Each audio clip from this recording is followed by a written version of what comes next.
Actually এখন যে সংসদে যে system SIS and conference system এবং ভোটিং সিস্টেম যেটা আছে, এই সিস্টেমটার সাথে আমি জড়িত এর ইনসেপশন থেকে, এখন থেকে না। যখন মানে এর আগে যে পুরনো সংসদ ভবন ছিল তখন থেকে আমি এর সাথে জড়িত। প্রথমে ছিলাম ফিলিপসের সাথে, ফিলিপসের ইঞ্জিনিয়ার হিসেবে আমি এটা করেছি। আর তারপরে আমি 1994 সাল থেকে আমার নিজের কোম্পানি যে কমিউনিকেশনস টেকনোলজি লিমিটেড থেকে করছি। এবং এই কাজটা আমরা সুনামের সাথেই করে আসছিলাম এবং বারবার টেন্ডার হয়েছে, এভরি 10 ইয়ার্স টেন্ডার হয়েছে, টেন্ডারে পার্টিসিপেট করছি, করে কাজ পেয়েছি এবং কাজ করেছে, কারণ আমাদের এক্সপার্টাইজ গ্রো করেছে এইটাতেই। এবং 2024 সালের 5 আগস্টে যখন সবাই ঢুকে গেছিলো হলের ভিতরে, তখন আপনার সমস্ত মাইক্রোফোন ভেঙে ফেলেছিল, হেডফোন চলে গেছিল এবং কিছু কিছু ইউনিট ড্যামেজ করা হয়েছিল। পরে ওইটা আমরা পরীক্ষা করে দেখলাম যে কি কি নষ্ট হয়েছে, কি হয়েছে, এটা সারা যাবে কি না।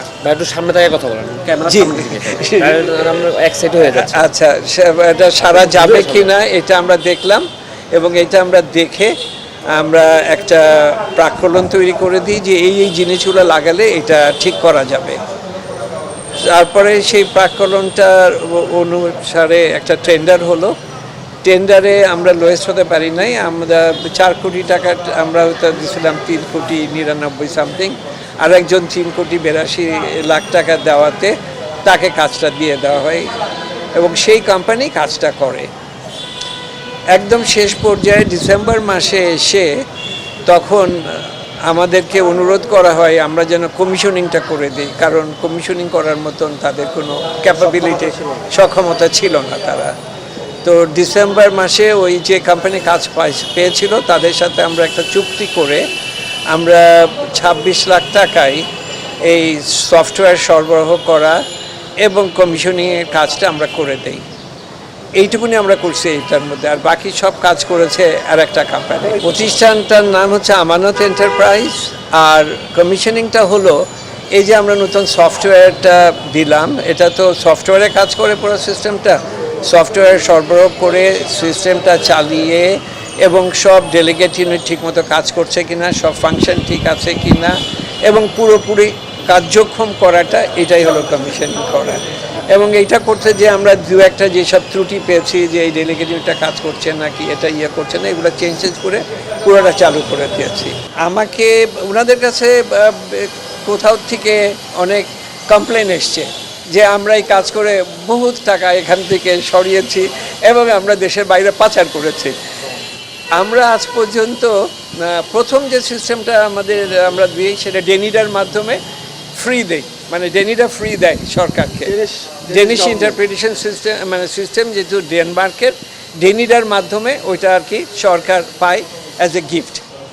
তারপরে আমরা আর 3টা সিস্টেম ইনস্টল করেছি, তার মধ্যে পুরোনোটার ইয়েটা আমার এক্স্যাক্ট মনে নাই, বাট 2021 সালে যেটা করেছিলাম ওটা 8 কোটি টাকার কাজ। টোটাল সিস্টেম চেঞ্জ করা হয়েছে 2021 সালে। এবং তার আগে একটা করেছিলাম বোধহয় 2000, মানে তার 10 বছর আগে হবে এরকম, 2014 কি এরকম সময়, সেটার ভ্যালু ছিল 4 কোটি টাকা। তো এই কাজ আমরা করেছি। এখন কোথা থেকে কোটি কোটি টাকা পাচার করলাম জানি না। এখন যে অ্যাকচুয়ালি যখন পয়লা জানুয়ারি থেকে আমাদের সাথে আবার গণপূর্ত বিভাগ একটা চুক্তি করে অপারেশন অ্যান্ড মেনটেন্যান্সের, কারণ এক্সপার্টাইজ আর কারণ নাই। এক্সপার্টাইজ আমরা কাজ করতে করতে আমরা অভিজ্ঞ হয়েছি এবং আমাদের অভিজ্ঞতাটাই ওনারা আমাদের, এই কারণেই আমরা আছি একসাথে।